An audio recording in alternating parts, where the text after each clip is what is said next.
Hello everyone! In this video, we'll be going over the settings page on your Shopney dashboard.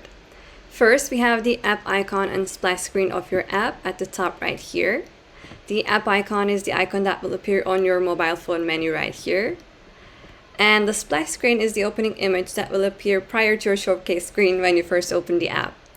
With both of these, all you have to do is click on these boxes and you'll be able to upload your image with given dimensions and sizes.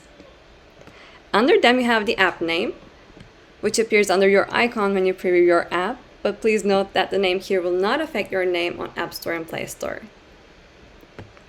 Then we have the store pickup and local delivery. If you use Shopify's own store pickup and local delivery features on your website, when you click on the switch and enable it, they will be available on your mobile app as well. Don't forget to save an update when you make any changes.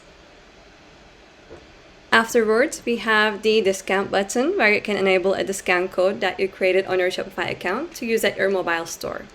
You can also type in a cart discount message such as F-only 10 or anything that you wish. Under it, with the automated discount code option, you can ensure that your app exclusive discount is automatically applied to the cart when it is opened without having the need to click it.